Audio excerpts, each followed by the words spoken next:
आखिर क्या वजह थी जो देवानंद जी अपने पहले प्यार को ना पा सके? आखिर क्या वजह थी जो देवानंद जी अपनी जिंदगी के आखिरी पड़ाव पर हम सबसे दूर जाकर चल बसे? और ऐसा क्या हुआ था जीनत से पहली मुलाकात के दौरान जो देवानंद ने उन्हें फिल्म हरे राम हरे कृष्ण के लिए साइन कर लिया? जानेंगे इन सभी इंटरेस्टिंग सवालों के जवाब आज के हमारे इस वीडियो में, तो बने रहिएगा वीडियो के अंत तक। दोस्तों, आज हम बॉलीवुड के एक ऐसे सितारे के बारे में बात करने जा रहे हैं जिसे लोग देवानंद के नाम से जानते हैं। इंडियन सिनेमा के इतिहास में देवानंद पहले ऐसे एक्टर थे जिनकी लड़कियों में सबसे ज्यादा फैन फॉलोइंग थी। देवानंद अपनी फिल्मों के साथ साथ अपने जीने के अंदाज के लिए भी जाने जाते थे। आप में से बहुत से कम ही लोग जानते होंगे कि वो सिर्फ एक एक्टर ही नहीं बल्कि लेखक, निर्माता और निर्देशक भी थे। देवानंद उस दौर के एक ऐसे एक्टर थे जो आज भी हर इंसान के दिल में बसते हैं। आइए आज देव साहब के जीवन से जुड़े कुछ पहलुओं से रूबरू होते हैं। अपने हुनर और अदाकारी का जादू बिखेरने वाले सदाबहार एक्टर देवानंद का जन्म 26 सितंबर 1923 को पंजाब के गुरदासपुर में एक मिडिल क्लास फैमिली में हुआ था। देवानंद का असली नाम धर्मदेव पेशोरीमल आनंद था। वहीं अगर हम उनकी फैमिली के बारे में बात करें तो उनकी फैमिली में उनके पिता किशोरी लाल आनंद गुरदासपुर के जाने माने वकीलों में से एक थे। आनंद जी को मिलाकर उनके परिवार में 5 भाई बहनों में देवानंद जी अपने पिता की तीसरी संतान थे। इन्हें मिलाकर इनके 4 भाई और एक छोटी बहन थी। देवानंद ने अपने कॉलेज की डिग्री लाहौर के गवर्नमेंट कॉलेज से ली थी। यहाँ से देव जी ने इंग्लिश लिटरेचर में BA किया था। आपको बता दें, जब देव साहब स्कूल में थे तो लोग उन्हें DD कहकर बुलाया करते थे। जब उनकी ग्रेजुएशन पूरी हो गई तो उन्होंने नेवी में भर्ती होने की कोशिश की, लेकिन उनकी ये कोशिश सक्सेस नहीं हो सकी और वो इस बात से काफी मायूस हुए। लेकिन उनके पिता ने उन्हें संभालते हुए अपने ऑफिस में क्लर्क के काम पर रख लिया। लेकिन किस्मत को कुछ और ही मंजूर था और देवानंद 22 साल की उम्र में मुंबई आ गए और वहाँ से उनका सफर कुछ इस तरह बदला जो कि एक मिसाल बन गया। कहते हैं जब देव साहब मुंबई आए तब उनकी जेब में सिर्फ 30 रुपए थे। दोस्तों, अगर आप सोच रहे हैं कि देवानंद जी ने अपने करियर की शुरुआत किसी फिल्म या थिएटर से की तो आप बिल्कुल गलत है। दरअसल उन्होंने अपने करियर की शुरुआत किसी स्टूडियो या फिर किसी फिल्म से नहीं बल्कि चर्च रोड मुंबई से मौजूद मिलिट्री सेंसर ऑफिस से की थी, जहाँ उन्हें सैलरी के रूप में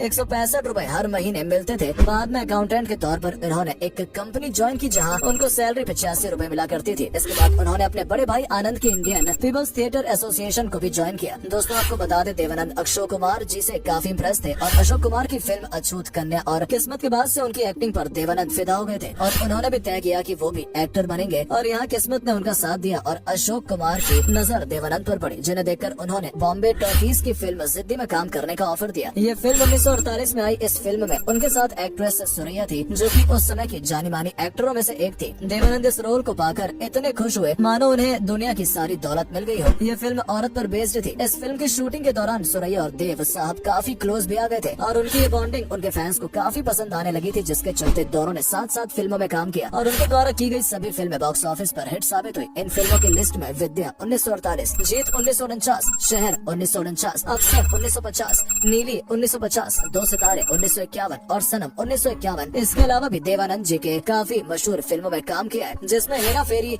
ज्वेल थीफ, हम दोनों, काला पानी, तेरे घर के सामने जैसी बहुत सी फिल्म शामिल है। दोस्तों, देवानंद जी ने अपने फिल्मी सफर में कम से कम 114 फिल्मों में काम किया, जिसमें 92 फिल्मों में वो लीड रोल यानी कि हीरो के रोल में नजर आए। इन्होंने 2 इंग्लिश फिल्मों में भी काम किया था। देवानंद जी ने अपने 65 साल बॉलीवुड को दिए। उनके लिए इस योगदान को हम कभी नहीं भूल पाएंगे। देवानंद जी ने अपनी लाइफ में बहुत कुछ किया। अगर फिल्मों से हटकर उनके कामों की बात करें तो उनका इंटरेस्ट पॉलिटिक्स में भी था और इस बात का पता हमें इस बात से चलता है कि साल 1975 में जब इंदिरा गांधी जी ने देश पर इमरजेंसी लगाने का ऐलान किया तो देवानंद जी ने आगे बढ़कर अपने दोस्तों के साथ मिलकर इसका विरोध किया और जब ये इमरजेंसी खत्म होकर चुनाव आने वाले थे तो देवानंद जी ने जनता पार्टी के चुनाव में बढ़ चढ़कर हिस्सा भी लिया। बाद में उन्होंने नेशनल पार्टी ऑफ इंडिया के नाम से एक पॉलिटिकल ग्रुप भी बनाया, लेकिन ये ज्यादा दिनों तक पॉलिटिक्स में अपना करियर न बना सके, लेकिन समय समय पर पॉलिटिकल मामलों में अपनी राय रखते थे। चलिए आपको रूबरू कराते हैं देवानंद जी की कुछ अनसुनी बातों से। दोस्तों, यहाँ आपसे हम एक बात शेयर करना चाहेंगे। आपको फिल्म हरे राम हरे कृष्ण तो याद होगी, जिसमें देव साहब और जीनत अमान ने काम किया। देव साहब को अपनी इस फिल्म के लिए कोई अच्छी एक्टर नहीं मिल पा रही थी, तब एक पार्टी में जीनत अमान से उनकी मुलाकात हुई। जब दोनों एक दूसरे से मिले तब जीनत ने देव साहब को सिगरेट ऑफर की। ये अदा उन्हें भा गई और उन्होंने फिल्म हरे राम हरे कृष्ण के लिए उन्हें साइन कर लिया। चलिए आपको एक और बात बताते हैं। दोस्तों, ये तो हम सभी जानते हैं कि मोहम्मद रफी जी ने देवानंद की अधिकतर फिल्मों में अपनी आवाज दी है, लेकिन आप में से बहुत कम लोग इस बात से वाकिफ होंगे कि देवानंद जी ने भी रफी जी के लिए कई गाने गाए हैं। जैसे कि साल 1966 में बनी फिल्म प्यार मोहब्बत में उन्होंने रफी जी के साथ गाना गाया। देवानंद जी ने एक प्रोग्राम के दौरान लोगों से ये बात शेयर करते हुए कहा कि उन्होंने कभी गाना नहीं गाया, लेकिन रफी जी के गाने प्यार मोहब्बत और ये जिंदगी क्या जिंदगी बस ये गाने गाए हैं। बेहतरीन कामों से लोगों को अपना दीवाना बनाने वाले देवानंद जी ने अपनी लाइफ में बहुत सारे अवार्ड्स भी जीते हैं। उन्हें फिल्म काला पानी के लिए बेस्ट एक्टर का अवार्ड दिया गया। साल 1967 में आई फिल्म गाइड के लिए भी उन्हें बेस्ट एक्टर का फिल्म फेयर अवार्ड दिया गया और 1991 में उन्हें फेयर लाइफ टाइम अचीवमेंट पुरस्कार से भी नवाजा गया था। इन सब के अलावा उन्हें 2021 में भारत सरकार द्वारा पद्म विभूषण सम्मान से भी नवाजा गया और साल 2002 में उन्हें सबसे बड़ा सम्मान दिया गया और वो सम्मान था दादा साहेब फाल्के अवार्ड। वैसे तो हर एक्टर अपनी एक्टिंग के दम पर अपने नाम कोई न कोई अवार्ड कर ही लेता है, लेकिन कुछ एक्टर ऐसे भी हैं जो अपने नाम दादा साहेब फाल्के अवार्ड भी कर चुके हैं और उन्हीं में से एक थे देवानंद जी, जिन्होंने अपने नाम ये बेहतरीन अवार्ड किए थे। दोस्तों, उनके करियर से बाहर निकलकर चलिए अब आपको उनकी पर्सनल लाइफ के बारे में बताते हैं। दोस्तों, फिल्मों के दौरान सुरैया और देवानंद जी की नजदीकी इतनी बढ़ गई थी कि उन्हें ऐसा लगने लगा कि दोनों एक दूसरे के बिना नहीं रह सकते और इस बात का एहसास उन्हें तब होता है जब एक फिल्म की शूटिंग के दौरान देवानंद सुरैया दोनों नाव पर सवार थे और नाव डूब जाती है। हीरो की तरह देवानंद सुरैया को बचा तो लेते हैं और इस वक्त वो ये जान जाते हैं कि सुरैया उनके लिए क्या है और उसी समय सुरैया से शादी करने का फैसला लेते हैं।